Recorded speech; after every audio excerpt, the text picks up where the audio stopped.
J'espère que vous allez bien. Aujourd'hui, on se retrouve pour une toute nouvelle vidéo ASMR.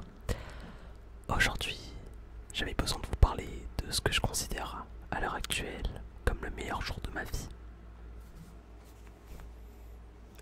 Linkin Park. Bon,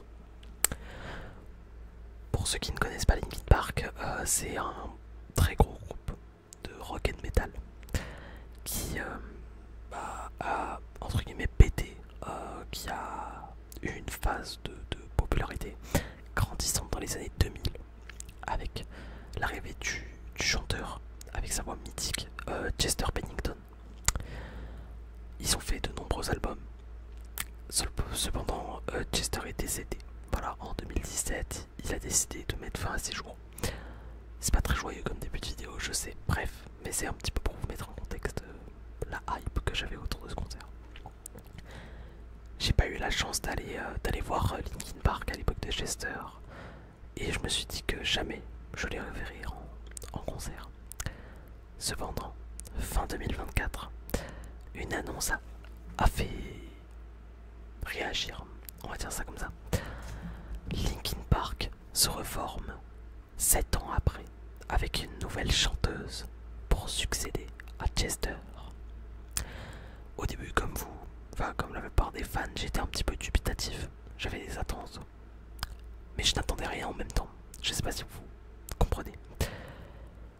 Et finalement, en écoutant le nouvel album qui sont sortis, je me suis dit, putain, c'est elle. Je comprends la succession entre guillemets. J'ai donc voulu aller les voir en concert, car je savais qu'ils passaient au Stade de France de 2025. Et j'ai réussi à avoir des places. Cela va donc donner cette vidéo qui sera intitulée Le plus beau jour de ma vie.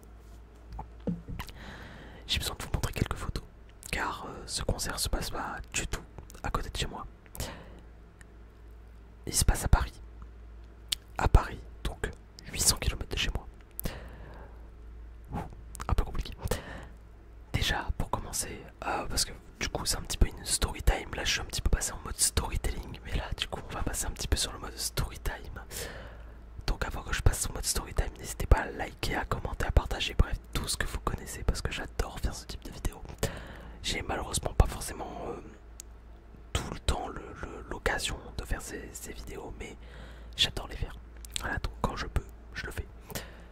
Bref, pour commencer, il faut savoir que à la base j'habite à Perpignan et il fallait que je monte du coup de Perpignan jusqu'à Lyon pour après prendre un train de Lyon à Paris. La route que je me suis tapée de Lyon, enfin de Perpignan à Lyon, a été horrible, catastrophique, désastreuse. Je n'ai pas de mots pour décrire à quel point cette route est merdique. Faut savoir que sans pause, normalement de Lyon, de Perpignan à Paris, vous mettez 4 heures, allez, 4h30 si vous êtes un peu lent, que vous roulez à 115 au lieu de rouler à 130. J'ai mis 7 heures. 7 heures, j'ai mis le double, je n'en pouvais plus. La circulation a été horrible. Enfin, c'est. Bref, les gars, c'est. Ne pas recommander de partir un week-end comme ça. Un week-end en plein été. Faut savoir d'ailleurs que le retour a été tout aussi horrible parce que on a passé 6h30 avec ma mère à juste rouler. Voilà, donc on a passé 3 fois plus de temps sur la route que normal. Enfin bref, ça c'est juste un petit détail de l'histoire, histoire de me plaindre un petit coup. Maintenant on va passer un petit peu à Paris. Bon, on passe quelques jours à Lyon avec ma soeur et ma mère, puis on décide enfin de prendre le train. Je vais vous raconter quelque chose à propos du train parce que je suis quelqu'un de très chanceux. On devait prendre le train, moi, ma soeur et une collègue de ma soeur. La collègue de ma soeur est partie légèrement en avance. Elle a eu un accident de voiture et un problème avec le tramway. Elle a eu du retard. J'ai payé 50 balles de plus pour mon billet. Bref, ça commence bien. Donc du coup, quand je dis que j'ai payé 50 balles de plus pour mon billet, c'est parce que du coup on n'a pas réussi à avoir le billet, enfin le train qu'on avait prévu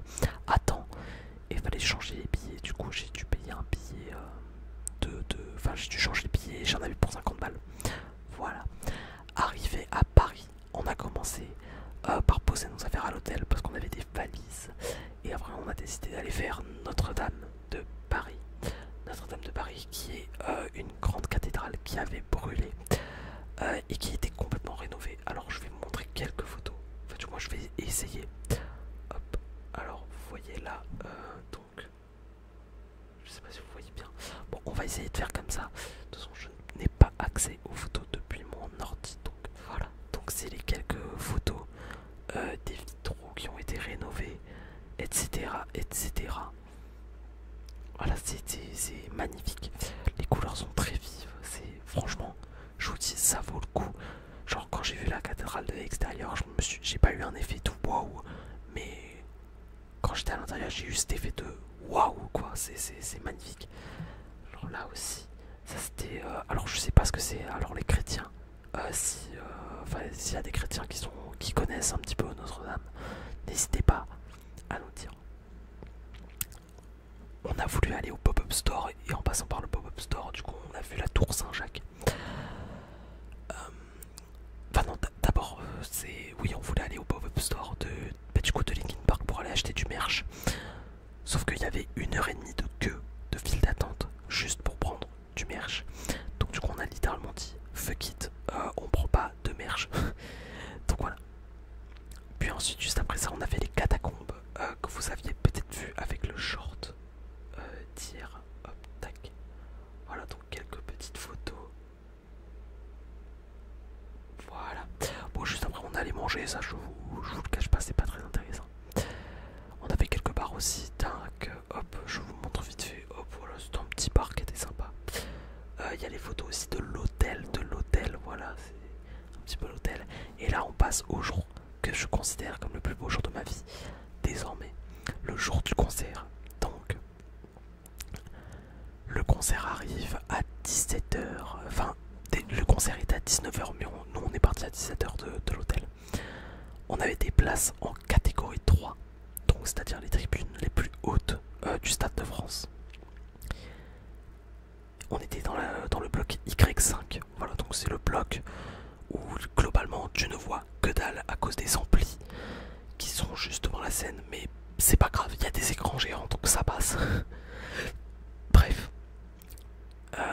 Du coup, donc, jour du concert, on arrive au niveau de la tribune et ça commence à se remplir. Voilà, voilà. Donc, faut savoir que ce concert était organisé en 3 parties. Il y avait la première partie qui a été faite par JPEG Mafia, je crois c'était. Je crois que c'est ça le nom du groupe. JPEG Mafia, du coup, qui est un groupe de rap expérimental. Alors, c'est un style que je ne connaissais pas du tout et qui ne m'a absolument pas plu. Je vais pas être méchant avec la personne, hein. C'est peut-être moi qui kiffe pas, mais c'est un espèce de mélange entre de la techno, du rap, enfin c'est très space, honnêtement, comme délire. Et je me suis vraiment pas pris au jeu. Voilà. Du coup, pendant ce temps, on est allé chercher le merch de Linkin Park. On a fait une demi-heure, voire 3/4 d'heure de queue. Voilà, je vous montre un petit peu le t-shirt. Je peux pas enfin, j'ai la flemme de vous montrer le dos, honnêtement. Mais voilà, il est très sympa, le t-shirt. Puis il y avait la deuxième partie. La deuxième partie qui était un groupe que je connaissais, qui s'appelait One OK Rock. Les joueurs dessous connaissent pour les musiques Start Again ou encore We Are.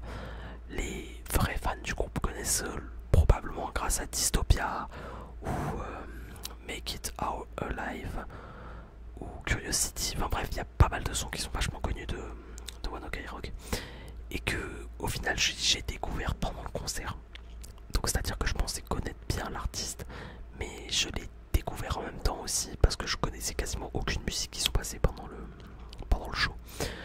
Donc c'était incroyable et honnêtement j'ai eu des frissons pendant toute la deuxième partie, enfin toute la deuxième première partie de One OK Rock. Et il faut savoir qu'au début, mais du coup il y avait la scène qui était comme ça c'était au moment justement de One OK Rock. Et alors attendez parce que j'ai switch de photo comme une grosse merde.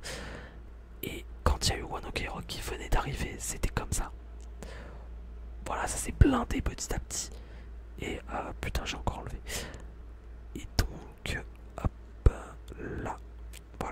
et ça se blindait vraiment petit à petit. Hop, et là c'est à la fin de One Ok Rock, donc il y avait encore plus de gens pour montrer à quel point ils sont convaincus. Et aussi bon, il y avait aussi des gens qui arrivaient juste pour Linkin Park et qui du coup sont venus en même temps pour écouter One Ok Rock. Je dis pas. Bref, One Ok Rock passe. Comment ça s'appelle le groupe était insane, leur show était insane et ils nous ont bien chauffé. Au point que quand il y avait un timer, on entendait tous en chœur les gens gueuler 3, 2, 1, enfin bref, le décompte à partir de 15 secondes. C'était insane et ça sur chaque minute. Voilà, voilà. Ensuite, on a donc eu le début du concert de Linkin Park et donc le show était insane. Personnellement, j'avais encore des appréhensions sur la voix d'Emily en live parce que j'avais vu quelques shows qu'elle avait fait au début, pas de sa carrière mais de son intégration au groupe Linkin Park. Et en fait, elle s'est améliorée de fou. Vraiment, elle a une voix de zinzin. Elle scream comme une folie vraiment. Enfin, franchement, c'est quelque chose à entendre dans sa vie au moins une fois. Du scream comme ça en live, surtout sur des chansons mainstream que vous connaissez.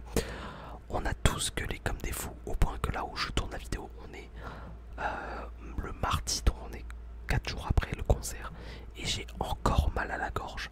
C'est pour vous dire à quel point j'ai gueulé comme un fou parce que Emily et Mike nous ont entraînés en fait dans le Linkin Park show, j'ai envie de vous dire. C'était insane, il y a eu du coup 2 heures de show quasiment non-stop avec plus d'une vingtaine de musiques qui sont passées. Alors attendez, j'avais trouvé la tracklist, donc je vais vous dire combien de musiques sont passées. Alors tac, ici 1, 2, 3, 4, 5, 6, 7, 8, 9, 10, 11, 12, 13, 14, 15, 16, 17, 18, 19, 20, 21, 22, 23, 24, 25 musiques. Bon, il y en a une, je l'ai pas entendue, honnêtement, mais c'est pas grave. Donc, ouais, il y en a au moins 24 et c'était vraiment mais non-stop. Je vous promets, il y a eu une pause de 5 minutes. Il y a eu une autre pause de 5 minutes pour un Let's Play the Game où il y a un mec qui a demandé un tatouage à Mike et que Mike a accepté. Enfin bref, je sais pas si vous vous rendez compte de la dinguerie. Fallait le vivre, honnêtement. Peut-être que je fais cette vidéo pour rien, que vous comprenez pas vraiment pourquoi je suis autant excité à l'idée de vous parler de Linkin Park, mais vraiment, vous imaginez même pas les frissons que j'ai pu ressentir. À chaque fois, il y avait un moment pour gueuler, pour chanter, pour kiffer, en fait, juste, on adorait toutes les chansons, on les connaissait tous, et à un moment, il y a même eu un moment magnifique. On a rendu hommage, en fait, à Chester. C'est une musique qui s'appelle Lost, qui est honnêtement une belle musique, mais qui, enfin, une bonne musique plutôt, parce que c'est une musique vachement rock, et il y a une première partie qu'on a fait en version un petit peu variété, enfin que Emily a chanté un petit peu en version variété, en grand chant, et c'était super agréable, et on avait tous les flashs des téléphones allumés pour en mode une lumière qui est partie quoi, enfin c'était super beau honnêtement. D'autres moments marquants, oui il y a eu un scream qui a eu duré une bonne dizaine de secondes, ce qui est bien violent quoi.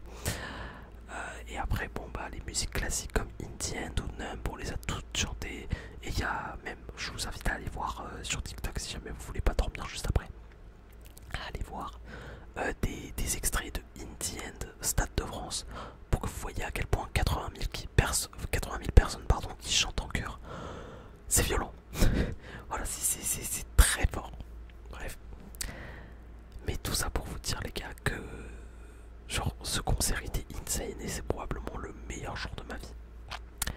Et si je fais cette vidéo aujourd'hui, bon c'est déjà pour vous parler de ce concert, mais c'est surtout pour remercier ma soeur. Bon, elle verra honnêtement pas cette vidéo, mais je tiens à lui dire merci beaucoup, parce que c'est grâce à elle en fait que j'ai pu aller à Paris, que j'ai pu voir ce concert.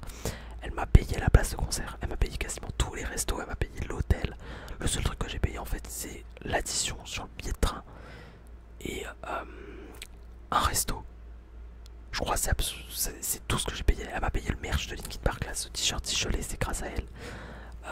Enfin du moi j'ai pas dépensé d'argent pour l'avoir quoi. Enfin bref, elle m'a littéralement tout payé et juste pour ça, je veux lui dire merci. Vraiment. Voilà, voilà. À part ça, qu'est-ce qu'il y a oui, bah du coup, le concert, enfin, honnêtement, je sais même pas quoi vous dire, je sais même pas comment vous le décrire en fait, mais ce concert était insane. En fait, dire qu'un concert était absolument insane, c'était. Genre, c'est pas très intuitif sur ton ASMR parce que je peux même pas vous montrer quelques images où on chante. Parce que, genre, bah, quand on chante, on gueule quoi déjà. Mais surtout que, bah, genre, c'est pas très ASMR de gueuler dans le micro. Enfin, bref, vous avez la vision, tu vois. Mais voilà, mais juste. Enfin, genre, c'était vraiment, genre, le meilleur jour de ma vie. Je n'ai pas d'autres mots pour le décrire. J'ai eu tellement d'émotions. Je passais de, de la joie à l'excitation, au stress, de me dire putain ça va peut-être pas être bien, genre à l'adrénaline, parce que genre j'ai eu de l'adrénaline de fou en me disant putain c'est incroyable, etc.